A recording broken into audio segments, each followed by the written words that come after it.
Tapi bohong. Assalamualaikum warahmatullahi wabarakatuh. Perkenalkan, saya Gabriel Firman Sarifin, absen 13. Saya Naila Mutiara Istihar, absen 25. Saya Lindi Aladina, absen 35. Saya Muhammad Ali Pasha, absen 2. Jadi, kita dari kelompok 8 akan menjelaskan tentang Perang Banjar dan juga Perang Bali. Jadi di sini saya akan menjelaskan latar belakang terjadinya Perang Banjar. Perang Banjar merupakan perang yang terjadi antara pemerintah kolonial Belanda dan Kesultanan Banjar. Perang ini terjadi di Kalimantan Selatan dan Kalimantan Tengah. Kalian tahu gak sih perang ini dipicu oleh apa? Jadi perang ini dipicu oleh campur tangan pemerintah kolonial Belanda dalam urusan internal Kesultanan Banjar, termasuk dalam penentuan penguasa.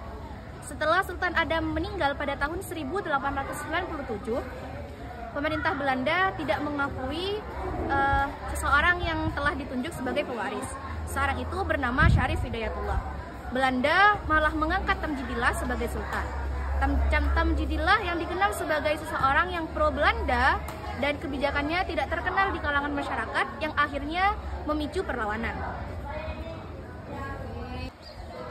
Nah, untuk strategi perlawanan Perang Banjar, pasukan Banjar menerapkan strategi perang gerilya untuk memanfaatkan medan hutan dan pegunungan untuk melancarkan serangan taktis sebelum mundur cepat. Mereka juga berkoalisi dengan suku-suku Dayak dan memobilisasi rakyat serta menargetkan pos-pos vital Belanda seperti tambang batubara dan juga pos militer.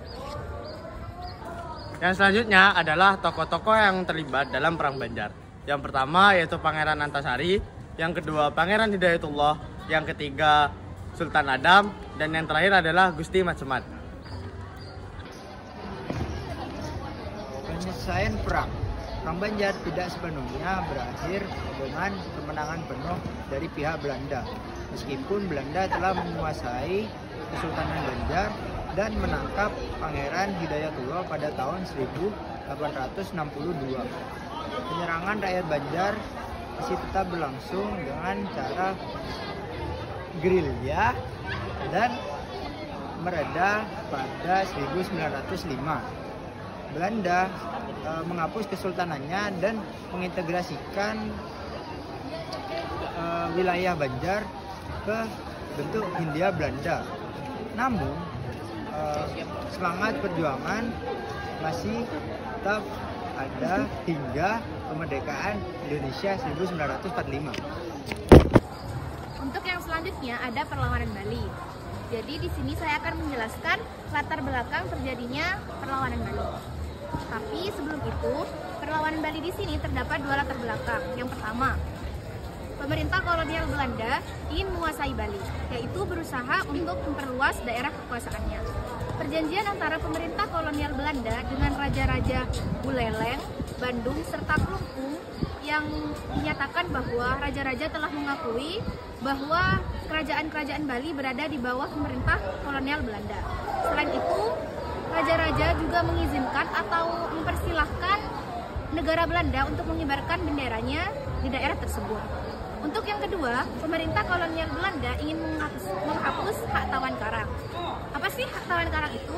Jadi, hak tawan karang merupakan hak untuk Raja Bali untuk merampas perahu yang terdampar di pantai wilayah kekuasaannya. Terima kasih. Strategi perlawanan yang dilakukan oleh para pejuang Bali meliputi perlawanan gerilya, pembangunan benteng di Jagaraga, dan juga perang terbuka. Namun, pada akhirnya mereka tetap kalah karena keunggulan senjata yang dimiliki oleh para Belanda.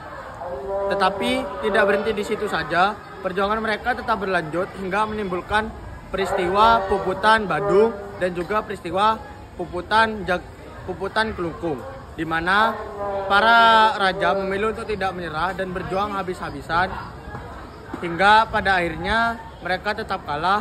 Namun peristiwa ini tetap menjadi suatu simbol penting perjuangan para pahlawan di Bali. Lalu untuk selanjutnya ada tokoh-tokoh yang berperan dalam perlawanan Bali. Untuk yang pertama ada Gusti Ngurah Made Karangasem, yaitu sebagai raja, Gusti Ketujuh-Lantik.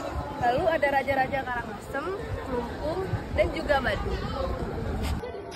penyelesaian perang, pada tahun 1849, Belanda mengirim ekspedisi militer di bawah kepemimpinan Mayor Jenderal Pichies untuk menyerang benteng Jagaraga dan merebutnya, serta menyerang Karangasem. Pada tahun 1906, Belanda menyerang Kerajaan Badung, yang dimana raja dan rakyatnya ikut menyerang habis-habisan. Oleh karena itu, Belanda mendatangkan pasukan besar-besaran untuk menyerang benteng tersebut.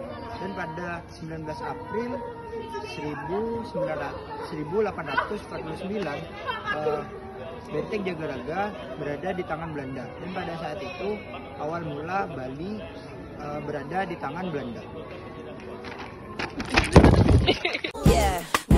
Yeah, Bobby Valentino.